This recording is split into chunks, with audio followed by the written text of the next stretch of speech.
Então, estamos começando mais um Singularidade Podcast, episódio 5. Hoje nós vamos falar um pouco de aviação. Eu estou aqui com Hércules Martelli. Olá, boa noite. Renan Biudes. Olá, olá. Thiago Rafael. E aí, boa noite. E Aloysio Simone. Olá, boa noite. Antes da gente começar, eu queria falar da nossa página, né, no Facebook, facebook.com/singularidadepodcast. Pode deixar seu like lá, dar um feedback sobre os programas, sugerir pauta e etc. E você também pode enviar seu feedback por e-mail, né? O singularidadepodcast@gmail.com. Então é isso. Vamos lá para a pauta.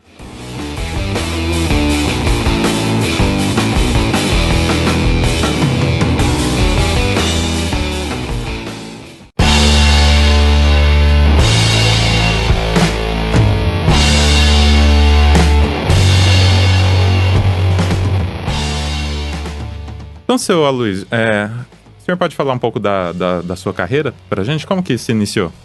Olha, eu era muito jovem, eu tinha muita vontade de voar.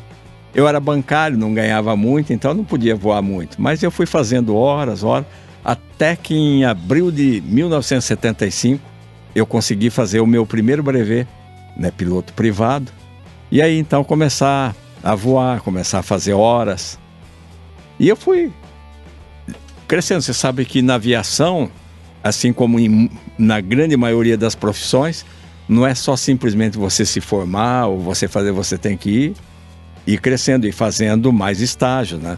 Por exemplo, você começa com piloto privado e depois então você vai para piloto comercial. Mas para ir para piloto comercial você tem que fazer também o voo por instrumentos, né? Ou seja, o IFR, que é aquele voo noturno, ou voo guardado no meio de chuva, pousar com chuva e tal. E também você precisa de fazer multimotores, porque você começa voando um avião pequenininho, geralmente para 2 lugares, e depois então você vai indo para aeronaves mais complexas. O que se chama de aeronave complexas na aviação é aquela em que o passe da hélice, ou seja, a rotação do motor é controlada pelo piloto, e não mais pelo acelerador, e o trem de pouso é retrátil. Então ela já passa a ser uma aeronave um tanto mais complexa. E aí você tem que ir fazendo os cursos para você ir pegando. Mas a aviação sempre foi um sonho, é uma profissão que está sempre em alta, né? Você vê que mesmo com esse problema financeiro que a gente está tendo no país, e ainda assim na aviação ainda não há aquela crise. Ainda não chegou. Não chegou assim a bater como nas demais profissões que você vê por aí, muita gente sendo demitida. Na aviação ainda, graças a Deus, ainda tem muito serviço, muita gente precisando de piloto. E a minha carreira na aviação, eu fui... Como eu tive que fazer uma cirurgia no exterior, na época ficava muito caro aqui no país. Hoje não, hoje já está muito bom, essa última eu fiz aqui. Eu acabei fazendo alguns cursos lá. Aproveitando que eu estava lá, eu fiz uma permuta com a escola, eu buscava avião para eles, porque eles também vendiam. E eu acabei fazendo o comercial e o instrumento lá.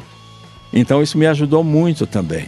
E com isso aí, já nos anos 90, eu comecei então a trazer avião de lá para cá. E fiz também meu curso de piloto agrícola, comecei a voar, passar veneno, né, pulverizando aí para as lavouras. O senhor chegou a trabalhar de piloto agrícola, então? Cheguei a trabalhar de piloto agrícola. Voei alguns anos, né, parei aí em 2003. Aí você vai chegando assim um pouco mais velho, a aviação agrícola é uma aviação...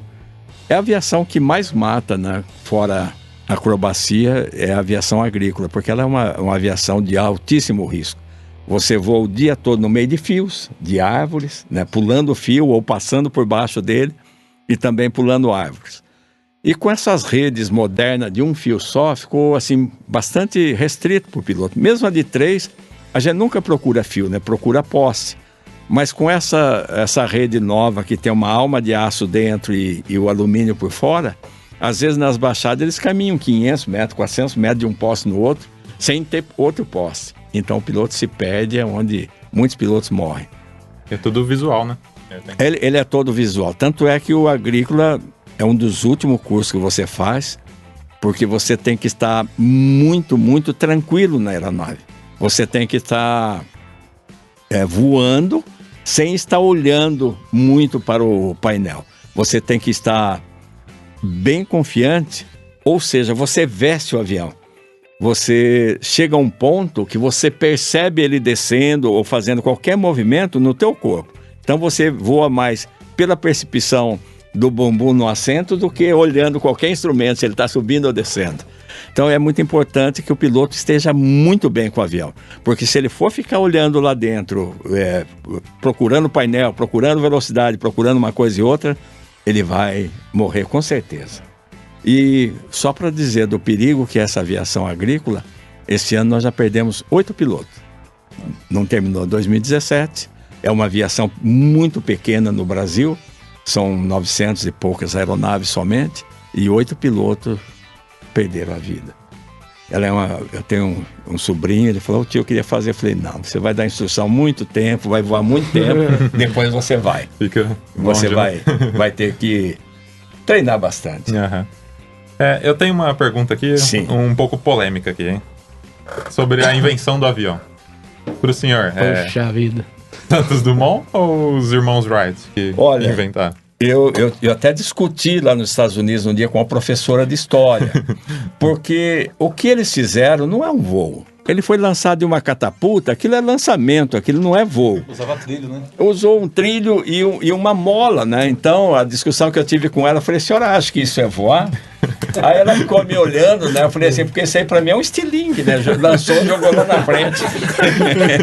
Um estilingue gigante. Um estilingue gigante, o que eles fizeram, né? Um motor pequeno, um estilingue gigante, lançou eles a 100 e poucos metros e falaram que voaram. Não, nosso Santos Dumont realmente ele é quem foi o inventor da aviação. Ele decolou, ele deu um balão, né? E até tem uma história bastante interessante, foi boa essa pergunta.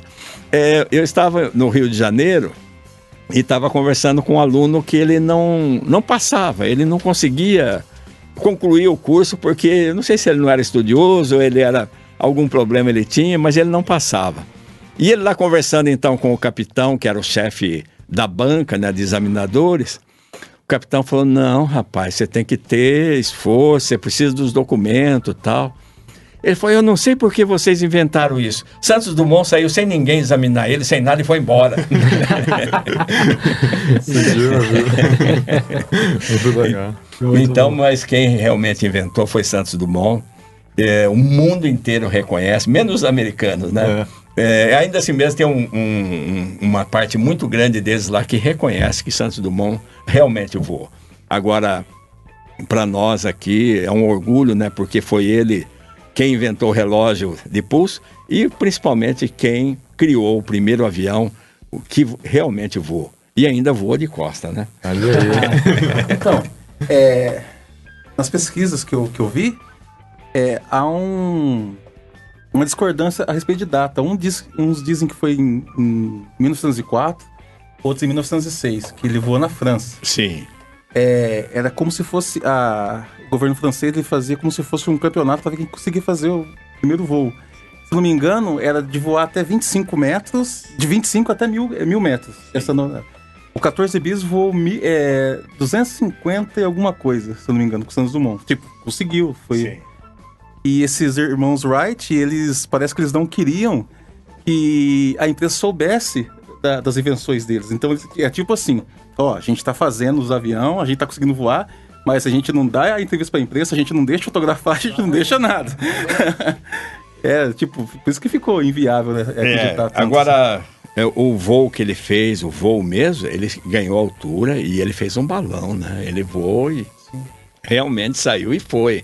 Foi um voo assim, coisa mudou completamente a nossa visão de transporte, né? Logo em seguida, poucos anos depois, já estavam até criando aviões, não somente para transporte de passageiro, mas já para outros fins, né? Para trabalho, para fiscalização, combate a incêndio e, infelizmente, também já na Primeira Guerra já utilizaram, né? Infelizmente, não foi esse o propósito dele. Mas o importante é que é um patrício nosso, é um brasileiro, quem realmente inventou o avião.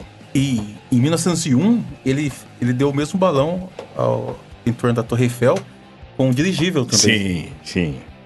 Então ele já estava mostrando para que ele veio. Tipo assim, olha, se liga que...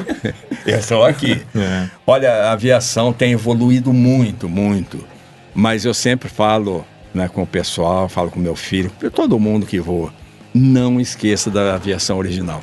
Hoje, com a eletrônica, o pessoal está muito atento aos GPS e aos navegadores. Se você olhar no painel de um avião, você vai ver lá assim telas, né, cristais líquidos, telas enormes.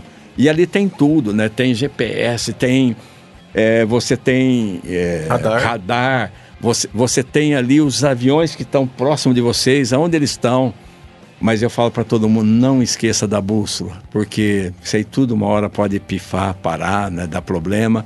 E aí então, eu graças a Deus, né, nunca tive, mas tem um amigo nosso daqui de Andirá, ele trazendo um avião dos Estados Unidos, apagou tudo com ele seguiu só na bússola e chegou. Mas porque ele é um piloto ainda das antigas, né, foi instrutor, tudo. Mas ele chegou na ilha, conseguiu recuperar tudo. E hoje não, eu vejo essa moçada aí, é só cristal, só painel e esquece. Mas a aviação no Brasil tem crescido muito, né? É um meio rápido de você fazer serviços em geral, seja de transporte, seja de pulverização, né? Até eu participei de um debate um dia em Botucatu, onde se discutia isso, trator e avião. Porque a indústria brasileira de tratores, eles pegam em cima, dizendo que o avião polui e tal.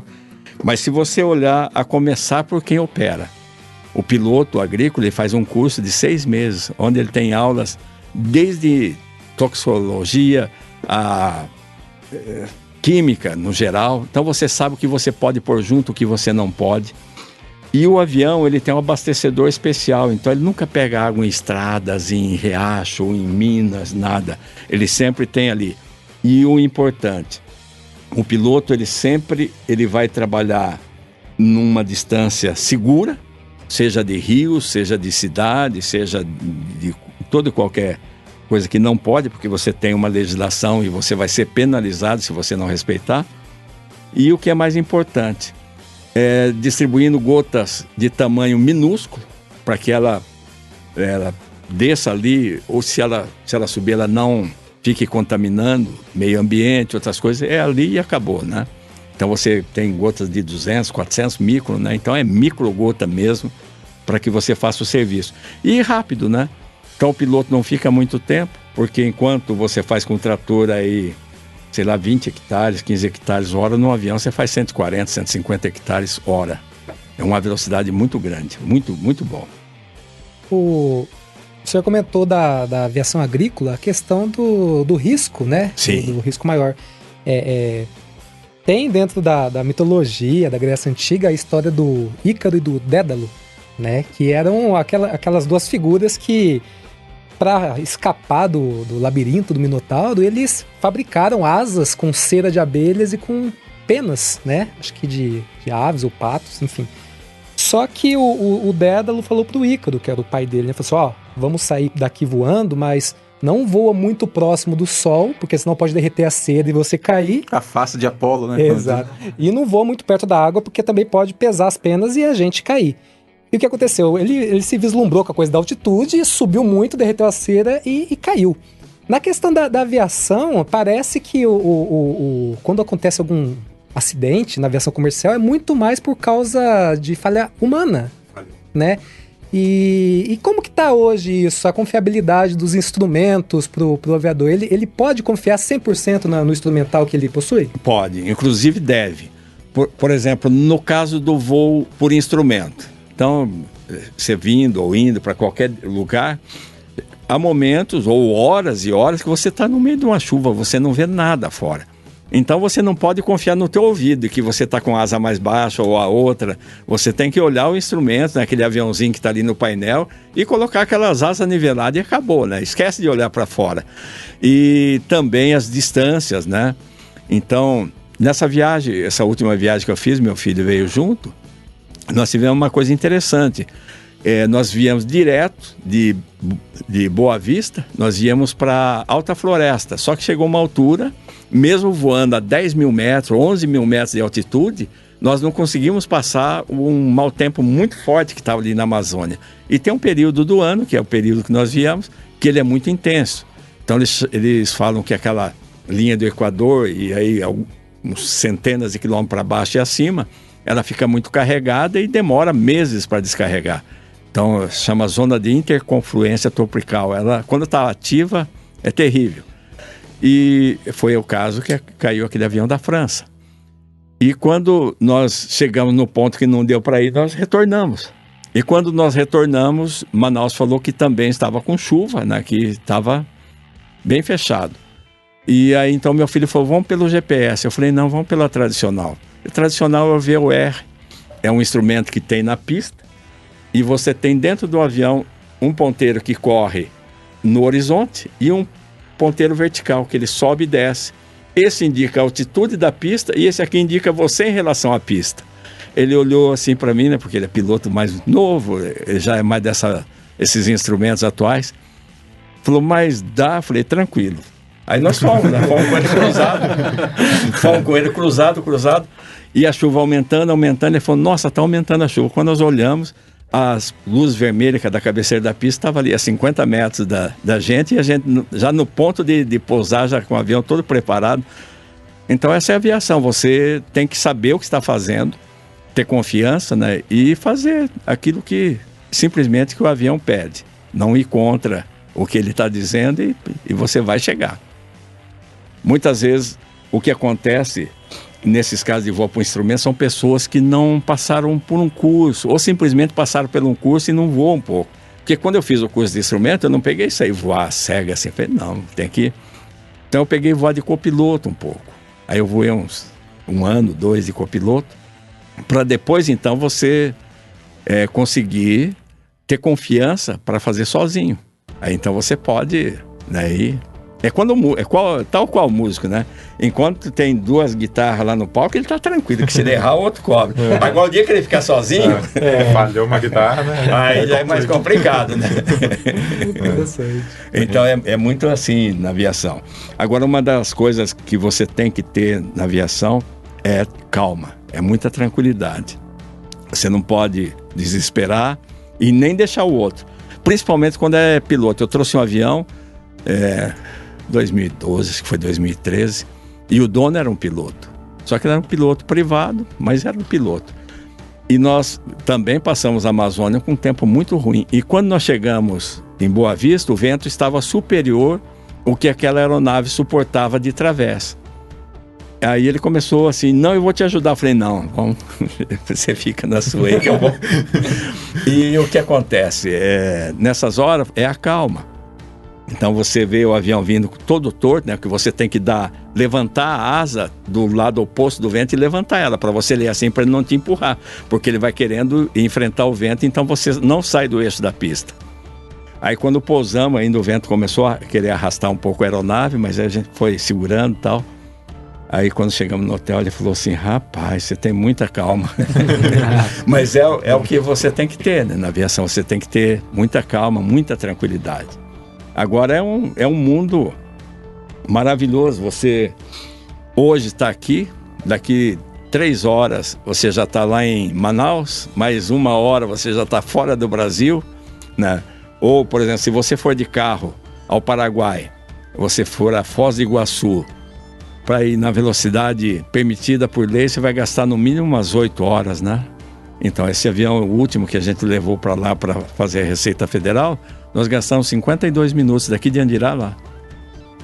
Em Manaus? Não, em Foz do Iguaçu. Foz do Iguaçu. Manaus, 3 horas. 3 a horas. velocidade na aviação é em nós, que o pessoal Mas pode ser em quilômetro também. Esse avião que a gente trouxe é uma turbina muito boa, ele anda aí na faixa de 680, 700 km por hora. Mas os pistões também, esse um que eu trouxe com esse que era piloto proprietário, ele andava a 300 e poucos quilômetros, mas rende também. Porque você corta, né? Você não faz curva da estrada, você vai sempre em reta, sempre em linha reta. As asas são o tanque de gasolina? Nas asas são os tanques de gasolina e algumas as aeronaves, quando começam a crescer, a barriga também. Uma parte da barriga é carga, né, e outra parte é combustível. Você imaginar, por exemplo, um Airbus 330, ele vai carregar mais ou menos umas 90 toneladas de querosene, então não cabe tudo nas asas, né? Ele precisa de muito combustível, mas só que também uma aeronave dessas grandes, elas são altamente lucrativas, porque ela decola com 300 toneladas, 280 toneladas.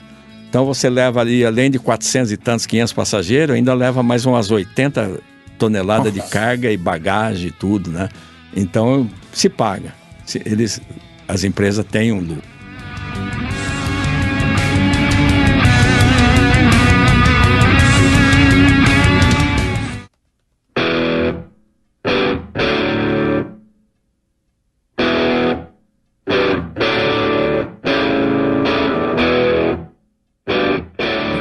Eu fiz uma pergunta pro Renan, um tempo atrás, que a gente estava conversando de aviação. Eu vou fazer pro senhor também. Qual que é a grande questão hoje para a aviação resolver ainda? É questão de consumo de combustível, de velocidade? Olha, tem muitas questões que eles estão dia a dia reduzindo, né? Uma que era o ruído, já dos anos 90 para cá, já reduziu muito. Com esses turbofan, as turbinas não fazem tanto barulho mais como se fazia no passado. A questão do ruído para quem está dentro? Não, para quem está fora. Quem está na terra. Ah, sim. Então era terrível, né? Pousava um 737, mesmo o Airbus, com aquelas turbinas antigas. Então o nível de ruído perto do aeroporto chegava a 130, 140 decibéis na hora da decolagem, né? Ou mesmo na reversão que você dá para parar o avião, na hora que abre o reverse e dá potência, então era terrível. E hoje não, hoje você tem essas turbinas modernas que eles conseguiram uma redução. E dentro do avião também reduziu muito. E um princípio que utilizaram foi esse princípio que nós estamos aqui, de reprodução de som. Porque quando você reproduz um som na mesma frequência, na mesma intensidade, você anula. A defasagem, né? Defasagem. Quando dá defasagem. Então eles têm um equipamento de som dentro do avião que faz ele vai reproduzir automaticamente o mesmo som da turbina, na mesma nota, na mesma intensidade, na mesma frequência, para poder anular o som que tem lá dentro. Então são coisas. Agora é um mundo maravilhoso, A aviação agrícola vicia, né? Inclusive um pesquisador, se eu não me engano, é do Texas, um médico, porque ele ficava fascinado de ver como que os pilotos agrícolas ficavam viciados naquilo, né?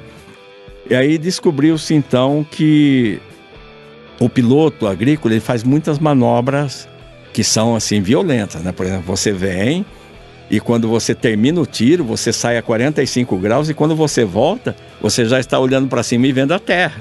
E volta e vem para o tiro. E nesse momento a gente joga uma espécie de morfina no sangue, chama endomorfina.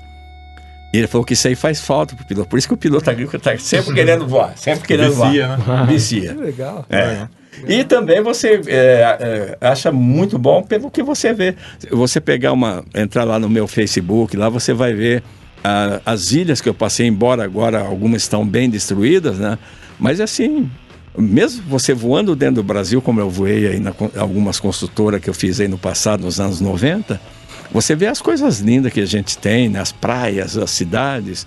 Então você vai assim, hoje você está aqui, daqui a pouco você está em outra cidade. Eu cheguei a fazer voando aí para um pessoal, eles faziam muito malote para acertar as coisas da construtora, pagamento, documentos.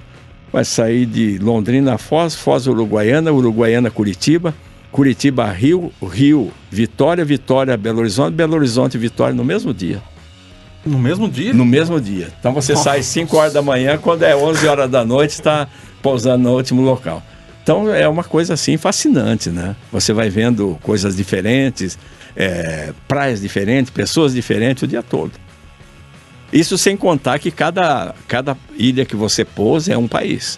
Então você faz toda a documentação, povo diferente, costume diferente, alimentação diferente, né? E você aprende a conhecer, aprende a conviver com aquilo, porque eu não vou pousar numa ilha de Trinidade, por exemplo, lá em Piarco, e querer um arroz e feijão que não vai ter. Não tem como, né? Ali tem uma mistura de comida indiana, um pouquinho também do Oriente, então um pouco de britânico. Então misturou, os sabores são as coisas dele, né? E também você sabe onde você pode ou onde você não pode. Uma das primeiras vezes que meu filho veio junto, quando chegamos lá, estávamos próximos de Trinidade, que a gente ia pousar lá em Piarco. Ele falou, o senhor alugou o carro? Eu falei, mas nem dá. Ele falou, por quê? Eu falei, você vai ver a hora que chegar lá.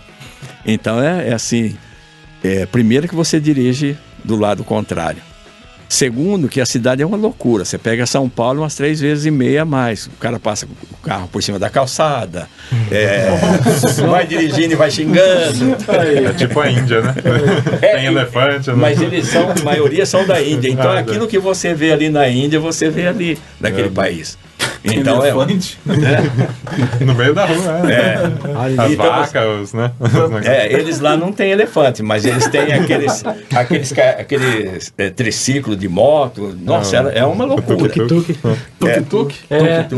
Agora, a gente parou, nessa vez agora nós paramos em 3 ilhas, e uma delas a gente ficou uns dias a mais por um probleminha lá, probleminha técnico. E uma ilha assim, um pouco mais parecida com o Brasil, que é uma ilha francesa. Na verdade, é um estado da França, que é Martinica. Então, você ali nessa ilha, nós vimos muita coisa, assim, muito do nosso costume, né? Como se tempera as carnes, que era só com sal, já não era mais... já bem diferente, já não se usa mais a mostarda, aquela coisa toda que você vê em algumas outras ilhas. Então, você tem, assim, uma imagem mais parecida... já de latino, né, de América do Sul. Uma familiaridade. Já fica assim mais... E um povo já também mais amável, né? Um povo mais amistoso. Você já conversa com eles ali. Embora o país fale francês, eu não falo nem chip-gato em francês. Eu sei falar bom dia, boa tarde, boa noite. Mas tem muita gente que fala inglês, né? Então, e você vê gente de muitos locais ali, de muitos países que estão vivendo ali. Ali tinha de todo o Caribe ali, né? Inclusive de Cuba, né? Encontramos um jovem, está fazendo o Aeroclube. Você encontra gente assim de diversas nacionalidades ali naquela ilha. E você pensa que é grande, vai daqui a Cornélio. E estreita também. E ali vivem 250 mil pessoas. Eu tô tentando imaginar agora como que seria isso, né? Você entrar no avião, de repente na sua realidade, na sua cultura, de repente é como se fosse uma cápsula que te levasse para outro mundo, né? Porque daí quando você desce em terra, já é outra história, né? Nossa, deve ser muito louco, né? Um choque, né? E algumas vezes você passa apertado. Lá no início dos anos 90, eu fiz um voo bastante longo, porque eu estava com aeronave agrícola, e ali onde põe veneno, você enche de combustível, e com 2 bombas elétricas você vai abastecendo em voo a aeronave. E eu fiz um voo de Barbados, direto Macapá. E o tempo fechou, e a alternativa que eu pus era a Guiana Francesa. Então eu fui para lá. Nossa, quando eu desci lá foi um sufoco, porque lá eles não falam inglês, lá é só francês, né? Então aí foi o que você disse. Eu vi assim igual um pintinho caindo no rio. Quando existem esses trânsitos internacionais, a rota já é predeterminada antes de ser feito o voo? Ou você chega lá e eles ficam sabendo que você chegou? Não.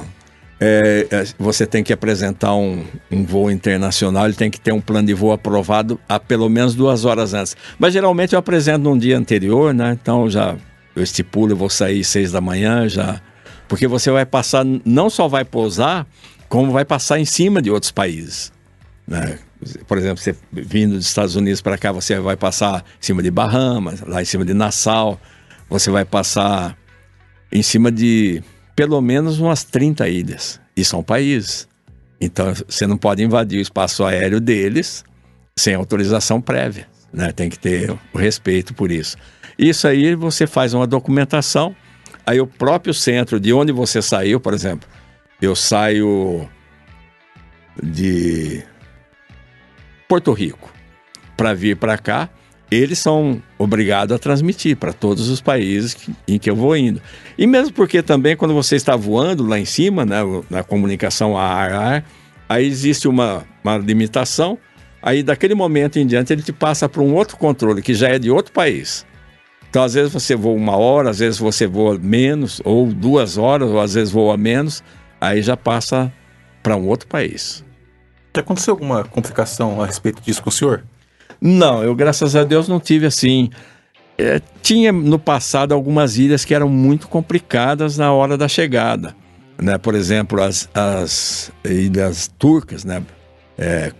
Caicos, Grand Turk, que pertencia à Inglaterra, eles tinham algumas complicações porque o sistema não ajudava. Então eu não gostava de parar. Por exemplo, você parava em Grand Turk, hoje não, hoje já mudou muito. Mas para você pagar o pouso, você tinha que sair do aeroporto, você tinha que ir num banco. Então você perdia o dia, não decolava mais. Aí o pior, no outro dia você ia pagar mais horas, porque ultrapassou o limite, você tinha que novamente sair para a rua, ir no local lá para pagar.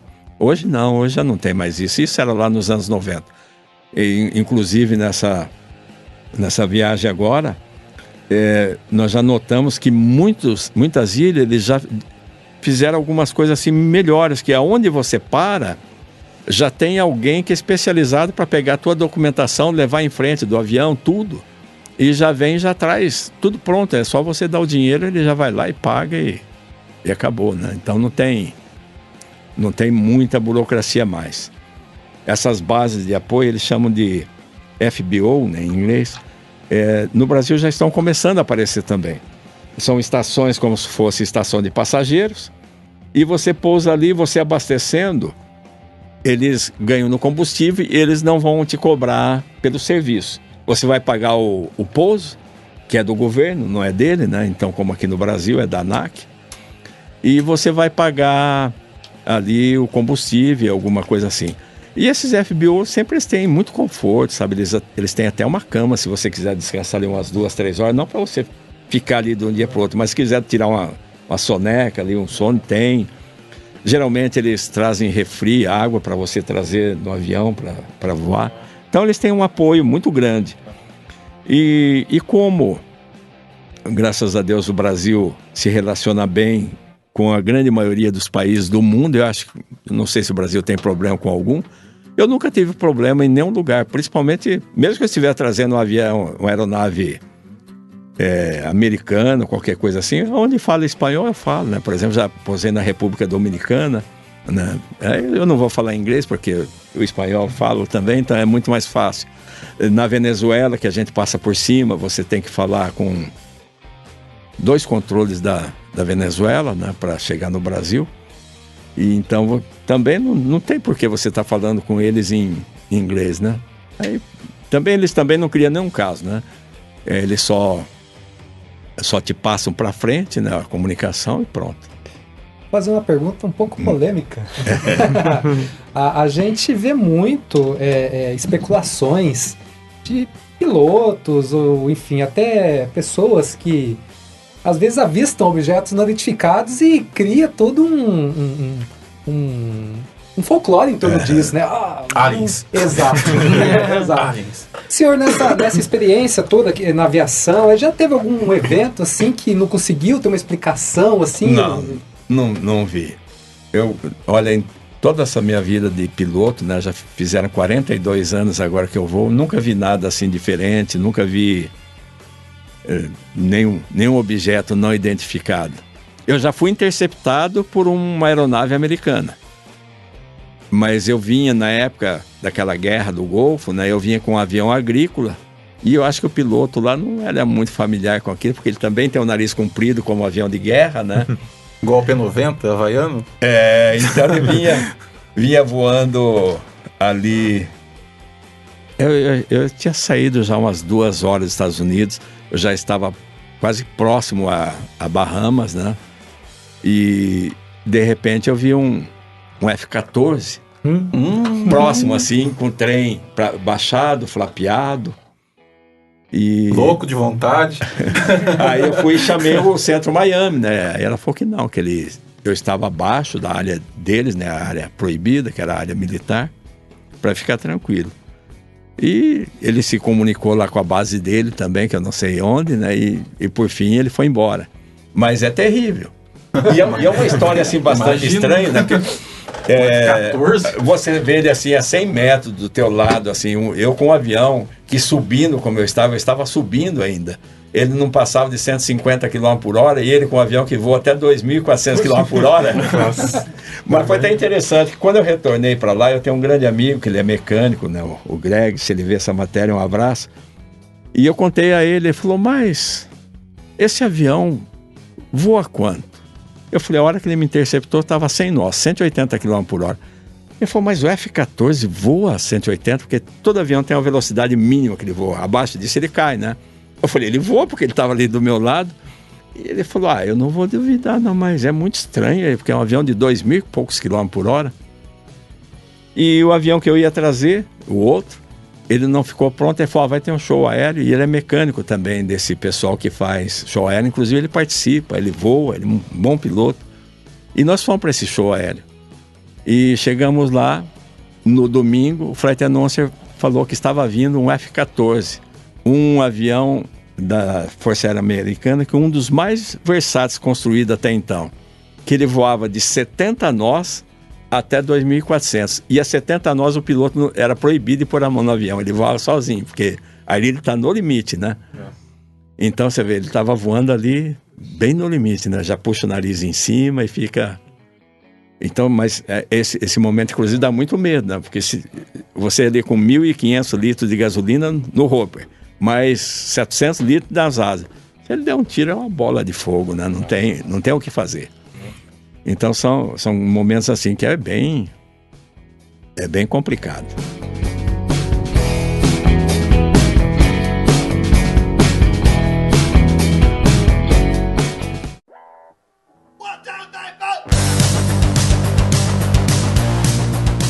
O senhor que está sempre nos Estados Unidos deve estar mais familiarizado assim, com os carros elétricos, né? Que vem se tornando uma realidade para a gente. E devido ao fim do petróleo, né? Que uma hora vai acabar. Na aviação tem alguma medida nesse sentido?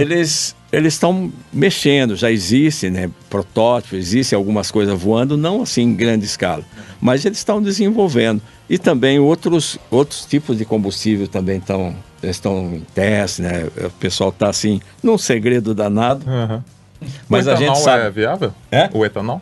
O etanol hoje aqui no Brasil usa para aviação agrícola. O Ipanema usa, né? Usa Ipanema, usa também. A gente vendeu aqui uma época os dromader. Os dromader voam Ipanema? Voa. Não sabia. O truste, o air tractor também, radial. Voa. Radial. Sim. O outro não, o turbina ele voa no diesel ou no querosene. O turbina voa diesel? Voa. Nossa, porque no Brasil estão voando. Legal. Aqui no Brasil. O senhor falou que a economia não afetou tanto a aviação, né? Mas recentemente a gente teve aquela redução do peso de bagagem por pessoa que ele pode levar.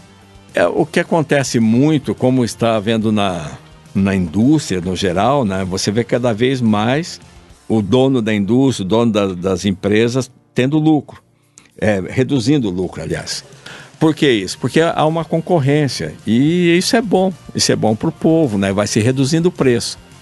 Só que essa concorrência às vezes vai achatando tanto assim os preços, né, de venda do produto final, que eles têm que achar uma outra alternativa para ganhar dinheiro, né? Não sei se alguém foi em Curitiba, não vou falar o nome, mas em Curitiba tem um restaurante na BR lá que corta Curitiba, que o preço do churrasco é muito barato. Uhum. Mas vai lá e toma uma cerveja que você vai ver que paga a diferença do churrasco. Então é o que está acontecendo hoje, né? Não se doa mais. Antigamente trazia coca, trazia cerveja, algumas empresas até vinho, um jantar muito bom. E hoje não, hoje estão vendendo os refrigerantes, vendendo a água. É um meio de fazer dinheiro, né? Então, tá ficando assim. Eu estava conversando com um empresário do setor de imóveis, também não está diferente. Hoje eles estão tendo que ter algumas alternativas, né? Trocar parafuso por cravilha de madeira, ele tem que ir fazendo algumas invenções para poder reduzir o custo e não ficar no vermelho. Então é o que aconteceu com a bagagem.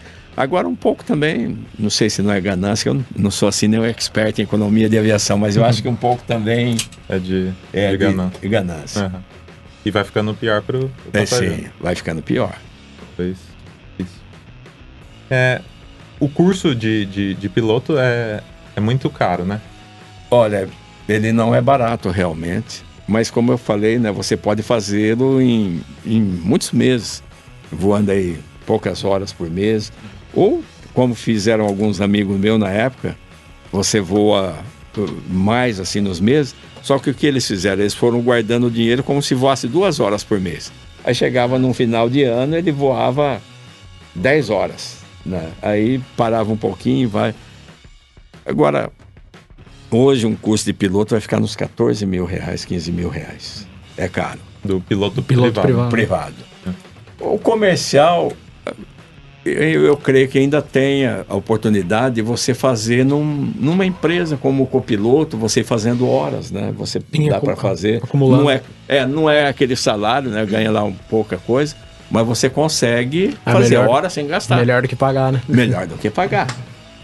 E o retorno é bom depois que terminado. Sim. Se você, em tudo na vida, né? Você tem que ter dedicação. Na música, enfim, no comércio, tudo. Mas o piloto que é dedicado, né, nós temos casos aqui de Andirá, temos casos aqui na região, muitos amigos, que hoje estão um salário muito bom, né? Estão voando na TAM, voando na Gol. Eu tenho amigos de Ourinhos voando internacional, estão numa empresa, se eu não me engano, é da Arábia Saudita. Então ganham um salário muito bom mesmo. Então isso aí é dedicação. Você tem que ter vontade, né? E tá voando. Muita gente daqui da região voando agrícola, também é um salário bom. Itamaracá é a cidade, eu creio que do mundo que mais deu piloto agrícola. Itamaracá chegou a 30 e poucos pilotos agrícolas. Nossa. 40 e poucos pilotos agrícolas, Legal. Mas tem 60 pessoas na cidade? Os irmãos Lima, né? Os dois Lima, o Liminho e o Limão, eles foram e ganharam muito dinheiro que eles pegaram no início. E com isso, então, a rapaziada se encantou com a profissão. Então, hoje eles brevetam, vão dar instrução no aeroclube, não ganha muito e já fica ali 1 ano, 2 fazendo hora e já vão para a agrícola. Lá tem aeroclube? Não tem. Não tem. Geralmente eles fazem Ourinhos ou Londrina e ficam por lá, né? Teve um instrutor esses dias aqui, eu esqueci o nome dele, esteve aqui em Andirá. Ele é de Itamaracá e está dando instrução lá em Ponta Grossa. Então ele fez o aeroclube lá e lá ele está dando instrução. Essa é uma das vantagens, porque o Hércules deve falar mais sobre isso do que eu, porque ele está mais nativa do que eu. Eu dei instrução há algum tempo. E na instrução você aprende mais do que ensina. É fato. A gente começa a descobrir alguns problemas que às vezes não era da nossa realidade, né? Então você começa a ter o olhar do outro também sobre aquilo. E na aviação, então, você tem que corrigir o erro que o aluno fez, às vezes num pouso, né? Saindo da pista, você grita com ele, deixa, e você tem que...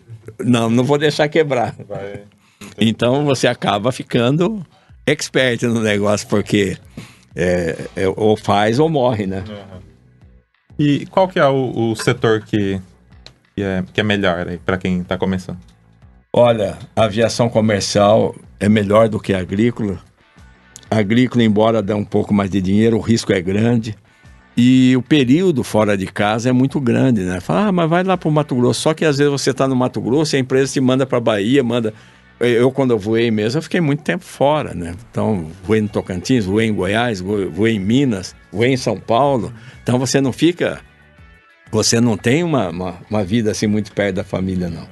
Então, no agrícola, você fica um pouco... Isso não acontece no linha aérea também? Linha aérea, hoje, não. Eu, no passado, em 80, 81, eu fui convidado para entrar numa linha aérea. Mas, na época, era muito tempo fora de casa. Hoje eles ficam 4, 5 dias, 3 dias, mas na época se ficava 20 dias ou mais, porque você saía, por exemplo, São Paulo, Rio, Vitória, Recife, e lá dormia. Aí no outro dia você não fazia o caminho reverso, você ia Vitória, São Luís, Belém, Belém, Manaus, né, e lá dormia. Aí você vinha até um trecho. Então as pessoas ficavam muito tempo fora de casa. E eu não quis, falei, não vou não. E o avião muda nesse percurso ou não? Às vezes sim, às vezes não. Às vezes muda. Por exemplo, esse voo que vem da TAM de Londrina, não sei se continua no mesmo esquema, mas esse não muda. Porque eles vão pro hotel, dormem, o avião fica lá, no outro dia cedinho eles vão lá e pegam o mesmo avião e continuam. Já está abastecido, tudo, né? Então pegam um outro voo. E já é uma outra aviação também, né? Porque quando você parte para aviação comercial pesada, aí você vai muito no automatizado. O piloto, ele pega o avião mesmo quando ele fala 100 pés, 30 metros do solo. Aí que ele vai, quando ele avisou, é uma voz feminina, né? 100 pés, fala em inglês. 100 pés, avisa 50 pés. Ele pega e já começa a puxar ele para levantar o nariz, né? Para ir matando a velocidade, mais do que ele já matou. E vai fazer o flare, que é o arredondamento final para tocar a pista. É isso que o piloto faz. E a decolagem? A decolagem, tudo é cantado entre os dois ali, né? Piloto e copiloto. Então você tem uma velocidade onde você toma a decisão se continua ou não. V1 é a velocidade que você está mais ou menos no meio da pista e você olha rapidinho e você vê que está tudo normal. Temperatura, pressão de turbina, a velocidade do avião, está tudo dentro dos parâmetros. Ninguém fala nada e continua. Aí quando fala V2 já tira ele do solo, né? Então já está na velocidade de sustentação. Então são coisas assim que o piloto faz. Mas depois ele tem que ir ali monitorando, né? No caso do mau tempo, desviar, se possível, né? Ou passar por cima e pede outro nível. Então ele vai fazendo essas coisas, mas o avião em si ele vai corrigindo sozinho. Os grandes aviões, eles têm até o acelerador automático. Então se você digitou lá que está descendo, que vai pousar, ele já vai reduzindo, vai matando a velocidade para... Você imagina, né? Você ali que pouse com 180 toneladas, é muito peso, né? Então tem que ser muito preciso. Eu fiquei chocado recentemente com o Antonov, né? Ele pousou no Brasil, né? Mas é uma imensidão aquilo, né? É absurdo. E eu fico imaginando a perícia do piloto com aquilo também. Sim. O menor que aquele, o outro Antonov, ele pousa em Curitiba direto. É um monstro também. Então você vê... É o 124? Ele traz peças para Peugeot frequentemente. Uma das vezes que eu fui levar uma aeronave lá para nós analisar, e ele estava lá, estava pousando. Eu precisei aguardar, daí pousei depois dele. Agora, eu, o Hélio piloto, o Marcelo, meu filho, quem mais aqui de Andira? O Lauro Fernandes.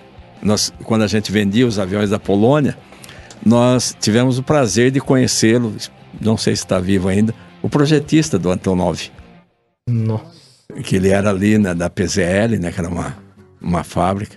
Inclusive eles fabricavam outros modelos menores de Antonov, inclusive de tela, com 2 motores, um motor só radial, mas muito grande, motor de 2.000 e poucos HP. O projeto original foi para levar o ônibus espacial, né? Sim, soviético. Imagina um avião para levar um ônibus espacial. É demais. Uma coisa imensa. Então tem umas coisas assim muito bacanas na aviação. Você vê que o pessoal se dedica, né? Que faz. E é um trabalho assim. Até fiz umas fotos, coloquei no Face, lá nessa fábrica que a gente esteve quando trouxe esse avião. O cara fazendo o acabamento ali, porque ele é todo vedado, né? Que ele é pressurizado, então não pode vazar ar nenhum. Mas ele faz à mão, assim, colocar aquela... É um tipo de uma resina no vidro, mas ele tem uma capacidade, então, tipo assim, 4 milímetros de espessura por 5 milímetros de largura, é o tempo todo igualzinho, não precisa recortar, não precisa fazer nada, que está pronto. É um artista, né? Então você fica olhando o trabalho dessas pessoas, você fica admirado, que são pessoas que fazem o serviço. Agora tem muita gente envolvida.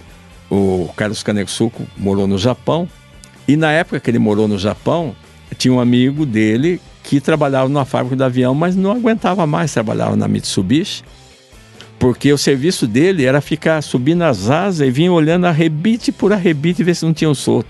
Ô, Carlos, aqui dá sono. É o tempo todo você... É uma coisa artesanal. Essa expressão né? tem que ser visual, né? Não tem como. Entendi. Qual a aeronave que o senhor não teve oportunidade ainda e que tem vontade de voar? Olha, eu não tive a oportunidade de voar os grandes jatos, mas não sei também se... Não, a gente nunca voou, mas porque o avião é o seguinte, quando você recebe a licença multimotores, aí já não fala mais quantos. Pode ser 2 turbinas, 4, 6. Só que é um pouco diferente do carro. Porque o carro, você tendo caminhão, você tendo a licença D, você pode dirigir qualquer caminhão, menos o de carga perigosa, que tem que ser o E. E na aviação, embora você tenha a licença, você tem que fazer um curso para aquele avião, para que você conheça as emergências dele. Se ele falhar isso, você tem isso. Então, todas as emergências dele, você faz primeiro lê toda a apostila, que geralmente são 3, 4 volumes muito grandes. Aí depois você faz num simulador de voo. Aí você sendo aprovado nesse simulador de voo, aí você vai pro avião, faz alguns voos, vai pouca coisa e vai.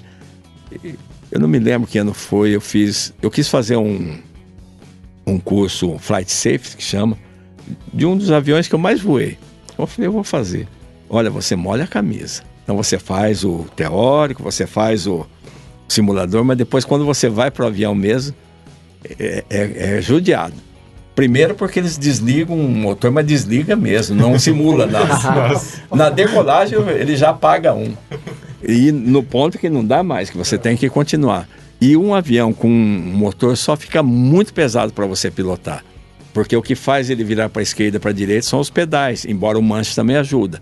Mas nessa hora é só o pedal que você usa. Então a força que você faz no pé, do lado que o motor está funcionando, é muito grande, para que ele não saia do eixo. E o pior, você tem que circular, fazer todo o trajeto e pousar com ele daquele jeito. Puxa vida. Então são coisas que tem que fazer, não tem como, né? Para você poder receber um certificado que você está apto para aquela aeronave. A galera comenta, né, que todo avião multi voa mono, mas não é bem assim, não. Voa mono, mas suado. é pesado, é suado. Você tem que trabalhar bastante. E tem alguns por aí que não voam, não.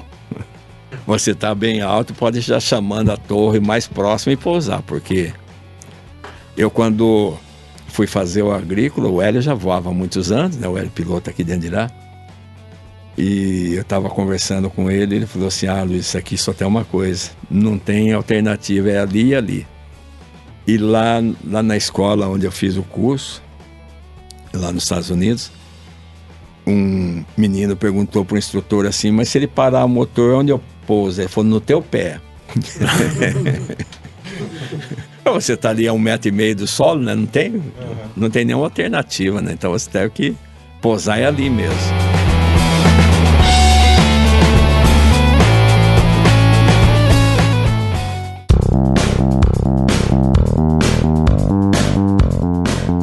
Tem 2 perguntas para o senhor. Sim.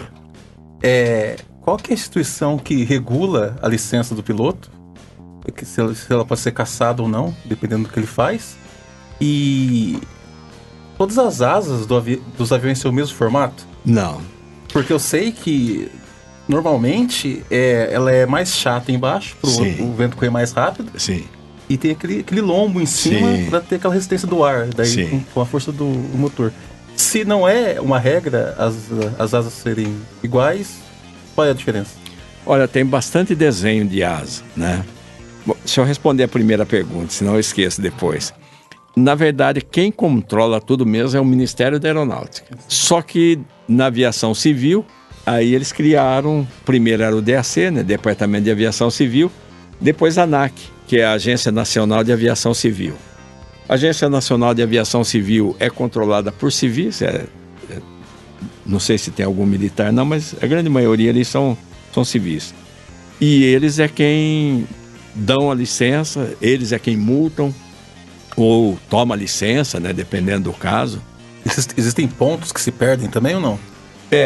Você cometendo aí algumas faltas aí, você leva uma multa bem pesada que pode ir de 2 mil até 200 mil reais, né? E também você tem algumas coisas, por exemplo, na aviação agrícola, se você aplicar um produto que é proibido, você perde a carteira sem direito a recorrer, né? Ou se você fizer abuso, começar a fazer gracinha com o avião em cima de pessoas, essas coisas assim, você também pode perder a carteira. E outras falhas gravíssimas que tem por aí que também perde a carteira. Agora, o desenho de asas, existem muitos desenhos, mas todas elas têm o mesmo princípio, né? Embaixo o vento passa mais rápido, né, para dar sustentação, e em cima. Agora, daí elas têm com a ponta levantada, elas têm cantilever, semi-cantilever. Então, você tem assim uma série de desenhos que é para mais ou para menos velocidade. Quando você aumenta muito o desenho da asa para ser de uma aeronave com mais velocidade, automaticamente também ela vai exigir maior pista, tanto para decolar como para pousar, porque ela vai ter uma velocidade maior onde a sustentação vai. Só um exemplo, eu tive um avião aqui, um Minuano, que era feito aqui no Brasil. Ele era de asa grossa, ele tinha uma asa bem curva, e eles chamam ele de avião, até 1980 era chamado de asa grossa. Só que esse avião, ele com 6 passageiros dentro, mais 300 kg de carga, ele com 600 metros estava voando. Aí o que veio depois dele, que é o asa fina, asa afilada, já andava mais, já tem um outro perfil de asa. O que aconteceu? Ele andava realmente um pouco a mais, uns 30, 40 km a mais por hora. Só que também comia 200 metros mais de pista para decolar e para pousar. Então ele já não voava tanto assim para garimpo, não servia para pistas de fazenda, pistas de locais precários também não serviam. Então tudo você tem que ver da necessidade, né? Que tem perfil de asa, que é para alta velocidade ou que é para altíssima velocidade, né? E aí, apesar que hoje eles criam muito artifício para poder parar um avião, né? Eu estava vendo um treinamento lá, fiquei num hotel perto de uma base militar uma vez lá nos Estados Unidos, e alguns aviões deles, eles pousam e soltam paraquedas, porque senão não para não. Além da reversão de turbina, tudo, uns gigantes dos paraquedas atrás abrem. Também não tinha um cabo com gancho? Aquele é no navio. Ah, sim. No navio, o porta-avião, eu tenho um grande amigo lá nos Estados Unidos, e ele voou porta-aviões, ele voava o A5, que é um avião já bem antigo. E esse senhor, inclusive, eu conheci ele numa situação muito estranha. Eu estava nesse aeroporto que eu falei que eu tenho um grande amigo, uma pista grande, uma pista bem, quase do tamanho de Londrina, assim, acho que é do tamanho de Londrina. E ele veio com um avião pequeno, e é um avião convencional, aquele que tem uma rodinha igual que tinha do Santos Dumont, na cauda e 2 nas asas dianteiras. E aquele avião é terrível para pousar, assim, principalmente com vento, e estava um vento muito forte. Aí eu fui e disse para esse amigo, falei, tem um Cessna 185 aí, chama ele no rádio, ele está querendo pousar, o vento está muito forte, está 25 a 35 nós por hora e de travessa. Ele saiu lá e olhou assim, ele viu o prefixo do avião, ele falou assim, não, é o Herland, ele pousa. Eu falei, rapaz. Eu falei, será que ele sabe o vento? Ele falou, ele sabe, ele voa. E realmente esse senhor veio, né? Ele veio com o avião todo torto assim, ele trocou só esse trem de pouso da asa direita, o lado que estava o vento. Aí ele fez uma coisa que eu nunca tinha visto e dificilmente acho que eu vou ver. Ele trocou o trem esquerdo juntinho com o da cauda, desceu juntinho, assim, os dois, e correndo. Daí eu comecei a conversar com ele, fiz amizade com ele, até acabei comprando um avião agrícola dele depois, acho que em 93, 94. E aí eu fui saber que uma das coisas que ele fez foi voar na Força da Marinha. Ele voou quase 12 anos, 16 anos, inclusive 4 dos quais levando alimentos para um povo lá na África, para um pessoal. E ele voou também na guerra, então ele tinha assim, uma experiência muito, muito grande. E estava voando agrícola, saiu da Marinha, estava passando veneno. Então são as pessoas que você conhece assim que tem. E um outro fato muito interessante, minha esposa era viva ainda, e eu fui num show aéreo muito grande que tem lá, um dos maiores shows aéreos hoje tem uma área construída do aeroporto, se eu não me engano, são 300 alqueires de terra. E aquilo pousa mais de 10 mil aviões ali para ver os shows, para participar. Alguns aviões estão até à venda. E quando foi no domingo, nós chegamos lá na terça-feira, e no domingo vieram os Mustang. Os Mustang são os aviões da Segunda Guerra, muito difíceis de voar também.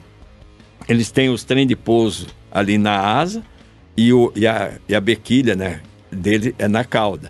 Só que o problema dele é que o trem de pouso é muito próximo, muito pertinho, então ele é muito rápido, e o motor dele tem 2.400 HP. Então, se você der potência na decolagem e for dando potência de uma vez, você já quebra ele na saída. E é o que aconteceu na Segunda Guerra. O americano que perdeu mais de 100 aviões na decolagem. O piloto não tinha experiência, enchia a mão e quebrava. E chega um esquadrão desse P-51 Mustang. E um deles era rosa-choque. Eu falei, meu Deus, mas cara, que gosto que aquele cara tem. Pintar um avião de rosa, não tem nada contra. Mas ficou estranho pro avião, porque todos são camuflados, são verdes, né? E cada um pinta da cor que é. Na Primeira Guerra tinha o Barão Vermelho, na Segunda que tinha um americano cor-de-rosa. Deve ser alguma coisa do tipo. Aí eu falei pra minha esposa, falei, pô, olha lá aquele lá, falei, a cor é rosa. Ela falou assim, daí você tem alguma coisa contra nós? Esse é das mulheres. Eu falei, o avião da guerra é verde, é camuflado, é preto, né? Aí pousaram os outros e ela ficou aquele avião por último. Ele veio, fez uma acrobacia em cima da pista, fez um tunô, fez um looping, e de repente ele fez um outro loop, cortou o motor, veio, pousou, e para humilhar ainda parou bem pertinho. Quando desceu, era uma senhora de uns 80 e poucos anos de idade, cabelo branquinho. E aí a falecida esposa falou, viu?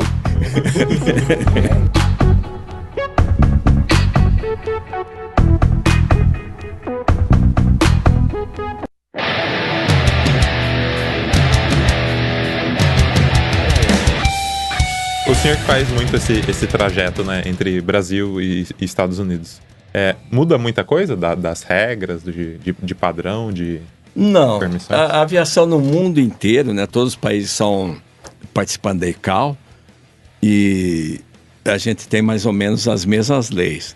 O que muda, por exemplo, se eu for voar um avião americano, eu tenho que ter uma licença, fazer uma licença lá. Se eu for voar um avião brasileiro, eu tenho que ter a licença aqui do Brasil. Então isso muda. É diferente de carro. Eu, por exemplo, com a minha carteira de motorista daqui, eu posso dirigir 6 meses, se eu ficar lá, tiver autorização para permanecer lá 1 ano ou 6 meses, eu posso dirigir. Eu só não posso ser naturalizado ou autorizado a morar lá e permanecer com a carteira. Mas na aviação, não.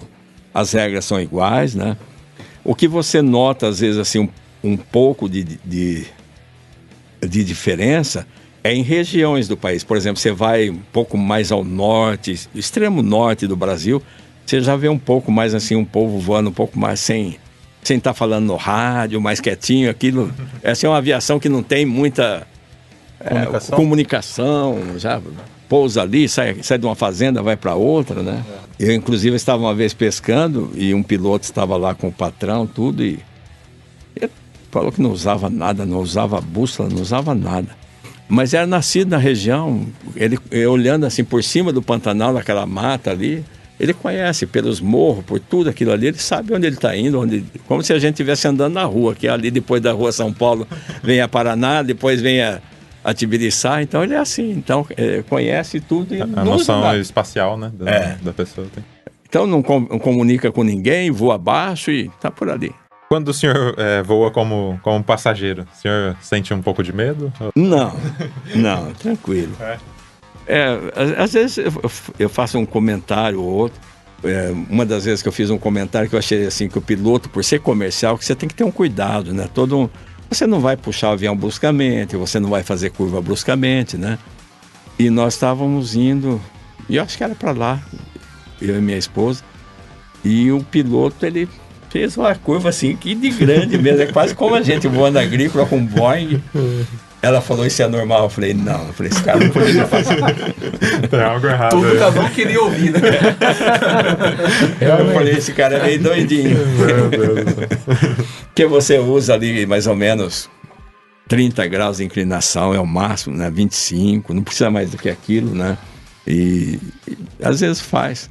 Inclusive, um dos grandes problemas de treinamento do piloto, quando chega preparado para ir ao comercial, é exatamente esse. Ter a mão suave, né? Não puxar bruscamente. Né? Então você tem que ter suavidade para fazer a curva, suavidade para tirar do solo e para tocar também, porque também tem uns aí que vão ficando velho de voo, né? Ele não pousa, derruba o avião, você vê que ele é perto. Faz de qualquer jeito, né? E vai, você sabe que, principalmente você voando muito, né? Na agrícola, por exemplo, no sólido, você jogando ureia é muito rápido, porque você pega um Ipanema, ele cabe ali 520 quilos de ureia. Você jogando 70 hectares por hectare, ele vai dar para 7 hectares e pouquinho. Então o que acontece? Ele voa 40 hectares por hora, então você voa 3 minutos, jogou o produto fora e volta.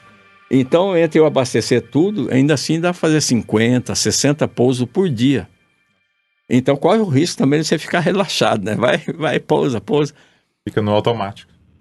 Ele não tem, né? O agrícola. Não. A pessoa... A pessoa fica. E você pousa tanto que ele tem um estabilizador que levanta o nariz dele abaixo, assim. Às vezes você pousa por ali, né? Vai rodando lá para trás assim, vem, toca, pousa e corre. Então, mas o ideal é que nunca relaxe, né? Sempre mantenha o padrão de voo, para não incorrer em erro, né?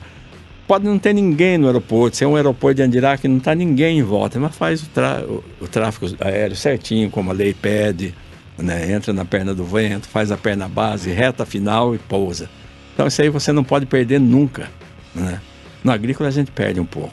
Você às vezes entra pela direita, porque ali é uma pista que é exclusiva sua, né? Geralmente dentro de uma fazenda, dentro de uma cooperativa. Então você acaba perdendo esse padrão. Vou ir lá pelo outro lado, nada. Você já entra pela direita mesmo, já faz a reversão ali, pousa e acabou.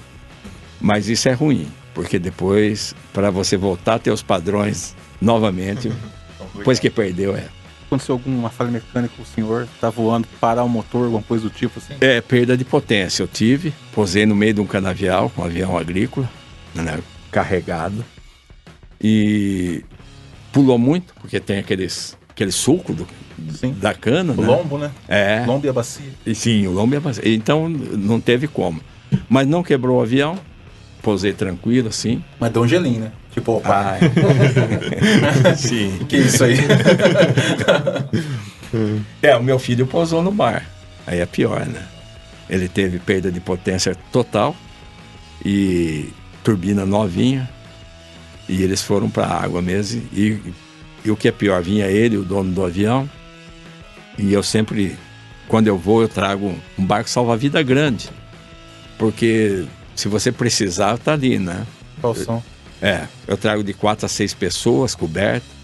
E eles compraram um barco para 2 que não cabia um. Ficava com os pés para fora, a cabeça para fora do barquinho. E tiveram muita sorte, que a Força Aérea da França resgatou eles com 1 hora. Menos de 1 hora já estavam lá.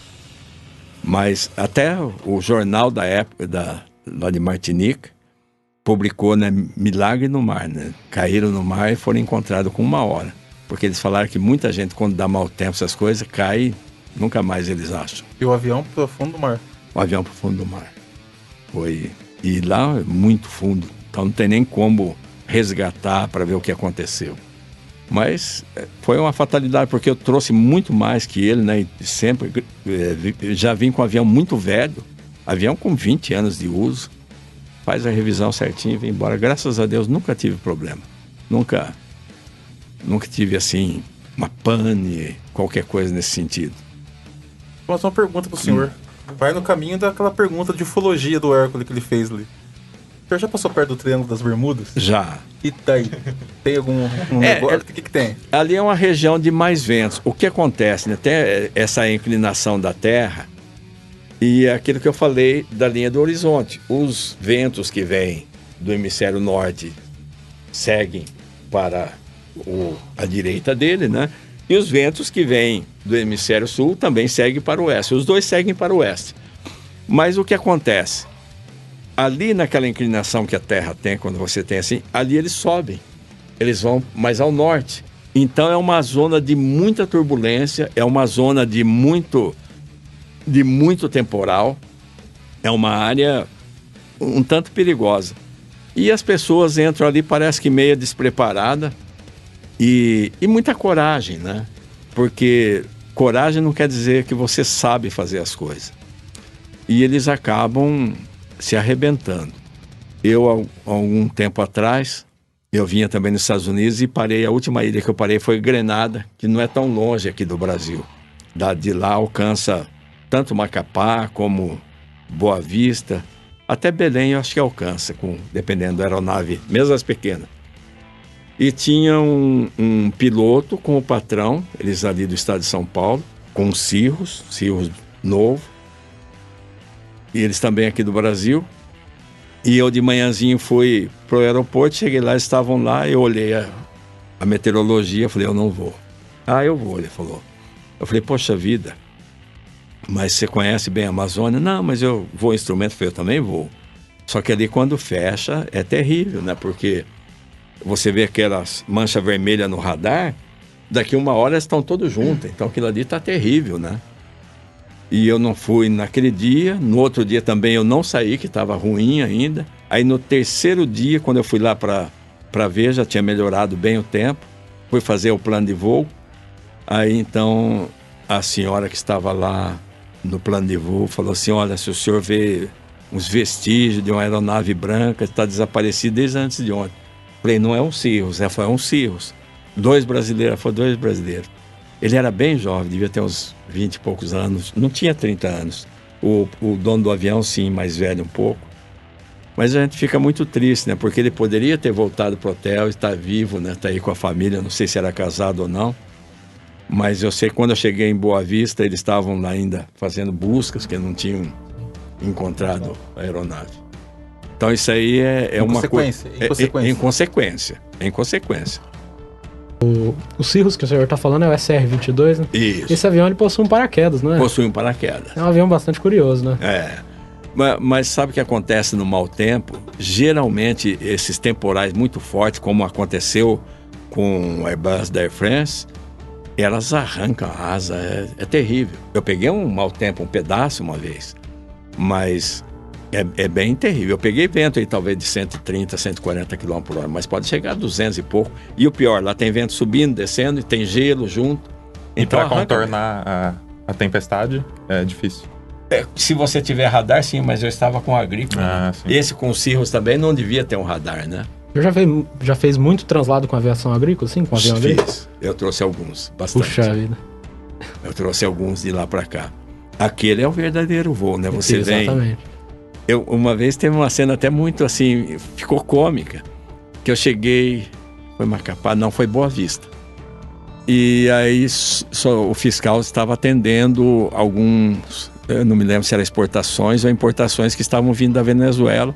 E como era um feriado, eram os mesmos fiscais do aeroporto que estavam atendendo os caminhões também. Aí, mais tarde um pouquinho, ela chegou, era uma senhora, e ela foi lá, então vamos lá ver o avião rapidinho, que daqui a pouco tá chegando mais caminhão e tal. Então vamos. Aí ela chegou em volta do avião, ela olhou de um lado, olhou do outro, falou, mas onde tem o bagageiro? Eu falei, não tem. Mas onde estão as coisas do senhor? Eu falei, estão ali comigo. Eu falei, mas o senhor não tem mala? Eu falei, não, a mala ficou lá nos Estados Unidos, o amigo vai trazer. Nossa. Aí ela começou a rir, né? Que ela subiu na asa assim, e olhou dentro do avião, cabe você e você, né? Que deve ter uns 15 centímetros de folga de cada lado, né? E atrás tem aqui onde eu coloco o material de navegação. E as roupas que eu trouxe comigo, eu pus tudo em sacolas plásticas e ia colocando embaixo do banco, aqui nas laterais. Então não tem. Aquele é um voo verdadeiro, não tem piloto automático, não tem nada. Eu tenho um painelzinho que fica até lá no aeroporto, eu instalo ele embaixo daquele, porque você não tem nem horizonte artificial. Se guardar num mau tempo, assim, você não sabe se está de ponta cabeça ou não. Então não tem. Aquele é um voo verdadeiro. É muito lento. Uma velocidade média aí de 180 km por hora, 160. E o que é mais interessante, os primeiros que eu trouxe eu não tinha GPS. Foi na bússola, foi na raça mesmo, no braço o tempo todo. porque não tem... Às vezes que você cansa um pouquinho assim, que tem 2 ferros nele aqui, que é para reforço, pegar para fazer uns exercícios, para você não travar a perna, né? Porque você fica ali 8, 10 horas dentro dele. Mas e o manche? Ficava solto? Né? Fica solto, aí ele fica assim, ele vai para a esquerda, ele sobe, ele desce, né? Então, ele fica...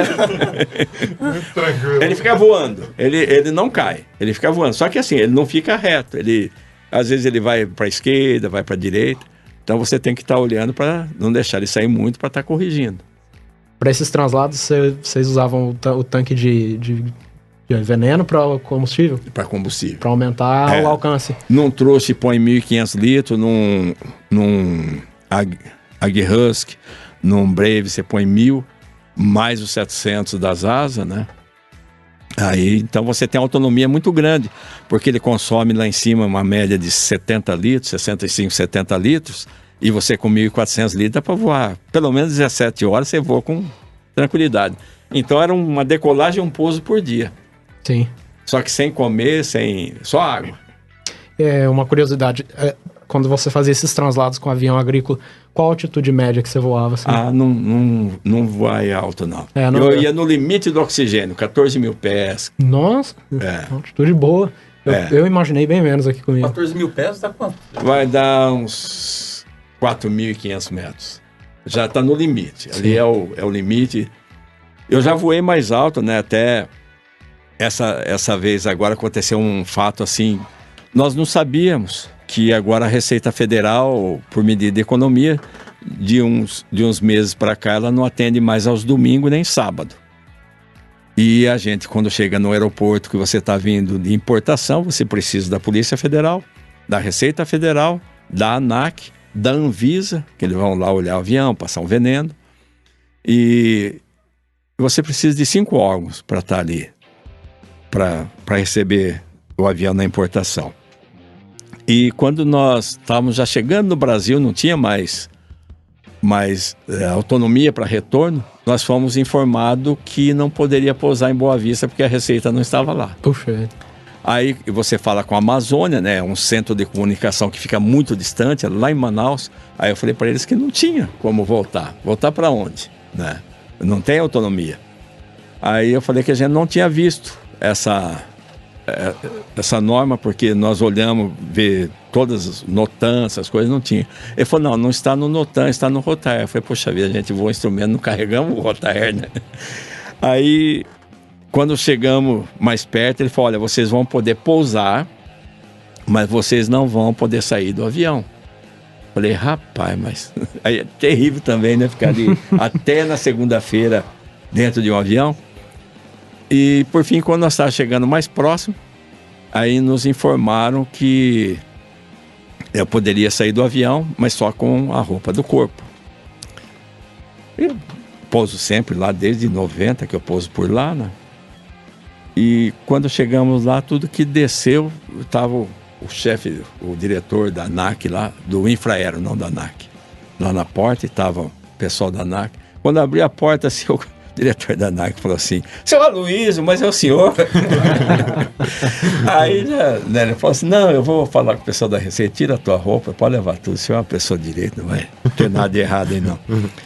E quando eu foi na segunda-feira, né, nós voltamos lá para ir na Receita, também a pessoa era muito conhecida. Eu não vou falar os nomes, que eu não sei se pode, mas ele, quando ele olhou assim, falou assim, mas dessa vez você veio mais baixo. Esse senhor também já está quase aposentando. Em 97, 98, eu vim com um avião, ele era turbo, mas não era pressurizado, não tinha oxigênio. E o tempo foi fechando, eu fui indo para cima. Aí quando eu via que as unhas começavam a ficar mais escuras, né, eu via que estava faltando oxigênio, eu mergulhava e vinha respirar embaixo.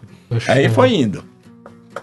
E quando eu cheguei lá em Boa Vista, também o fiscal não estava lá, estava atendendo alguém. E aconteceu que 2 ou 3 horas depois que eu estava lá, eu comecei a tremer, a passar mal. Aí eu falei para esse rapaz do Infraero, falei, meu Deus, acho que eu vou trancar o avião, eu vou numa farmácia. Ele falou, não, eu te levo, vou te levar para o hospital. Eu falei, não, mas pode ser numa farmácia. Ele falou, não, vou levar no hospital.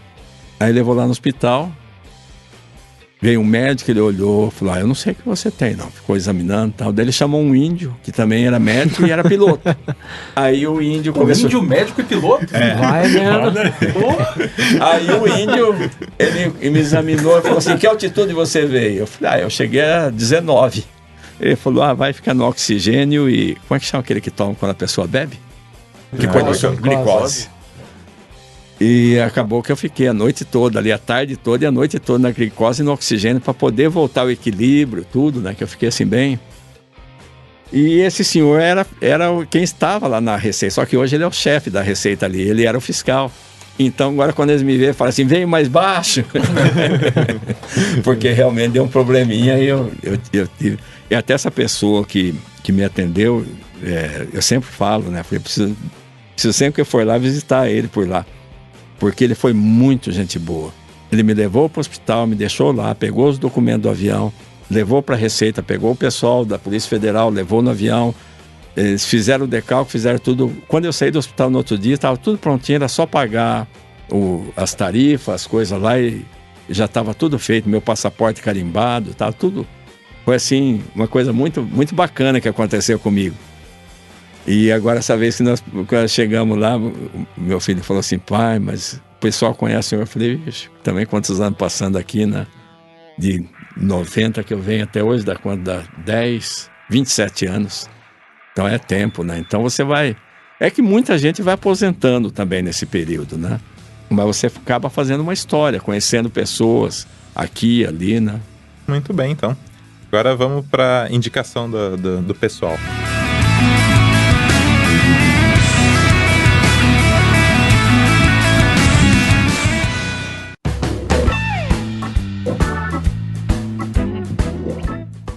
Nessa parte, seu Aloysio, cada pessoa indica alguma coisa que quer passar para os ouvintes, sabe?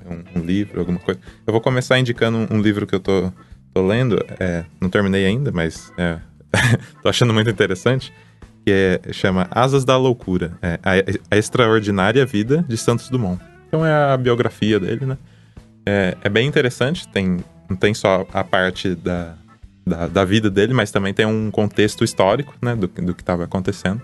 E é bem legal para quem quiser saber mais, né, sobre o Santos Dumont. Fica aí a dica. Hércules. Bom, essa semana não vou indicar o Enfio, porque eu já me resolvi com ele, né? Eu tô revisitando uma edição que fizeram do Paulo Leminski, das biografias que ele escreveu, que é do Cruz e Souza, do Bachot, Jesus e Trotsky. Então é um livro muito legal que reúne essas 4 biografias feitas pelo Paulo Leminski. Então contém um pouco do dado histórico, contém um pouco da poética que ele traz e contém um pouco também da estética, né? Quando ele pensa a questão da própria linguagem, a relação, por exemplo, dos textos bíblicos, quando ele fala da biografia de Jesus. Então é um livro que eu acho muito interessante para a gente conhecer, né? Os outros olhares. Muito legal. Renan, qual que é a boa? Fazer uma indicação bem simples e tal, inclusive bem a ver com o assunto, que é um canal do YouTube que ajuda bastante a galera que quer conhecer um pouco de aviação assim, que é o canal do Lito, o Aviões e Músicas. Bastante pessoal vem conversar assim, eu falo, dá uma olhada no canal lá que ele fala de uma maneira bem simples assim e tal. Vou deixar isso como indicação para quem curte o assunto e quer entusiasta, assim, quer aprender um pouco, é legal.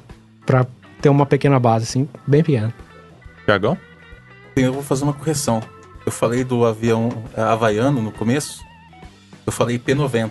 É P-40. P-90 P-40. É uma submetralhadora, não tem nada a ver.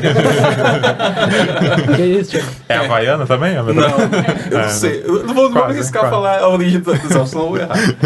Legal. Sobre Você entende tanto de arma como eu. Olha...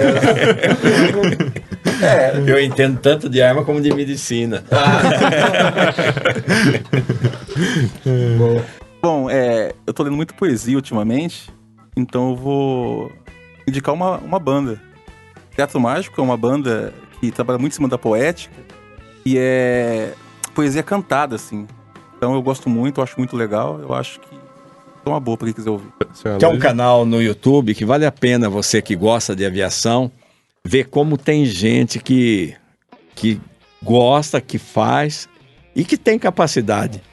chama Cross, C-R-O-S-S, Wind, W-I-N-D, de vento, tá? Landing. Cross de travessia? É de travessia. Cross Wind Lands. É pousos com vento cruzado. Você vai ver Boeings que são lançados assim para lá e para cá como se fosse uma folha de papel. É muito bacana o canal do YouTube. Então acessa lá o YouTube, daí você põe Cross Wind Lands. Então, ou também tem um outro que chama Crazy, de louco, né? Crazy Landings. Então você vai ver também muita coisa bacana. E tem um que está traduzido, só que ele tem menos coisa, mas também pousos perigosos, chama-se, tá? Nesse pouso perigoso, se não me engano, tem até um pessoal que voa na Malásia. Aquilo é uma coisa assim, de outro mundo. Eles pousam naquelas montanhas, pista de 500, 600 metros e param. E com vento e travessa. Então vale a pena você entrar no YouTube e você vai ver lá. Tem muita coisa bacana sobre aviação, sobre pilotagem. Inclusive, se você quiser ver, tem um pouso na cabine de um Boeing 737. Ele vai e faz toda a final de Congonhas, tá? Que é uma pista bem crítica. E ele pousa em Congonhas e quem está filmando está ali na cabine. Você acompanha todo o pouso, o que os pilotos estão fazendo, vai até parada do avião. Então é isso. Seu Luiz, muito obrigado pela aula aí de hoje. Eu que agradeço, nós que agradecemos. Muito obrigado mesmo. E é isso aí, voltamos semana que vem. Valeu, galera. Valeu. Tchau, tchau. Valeu, tchau, tchau.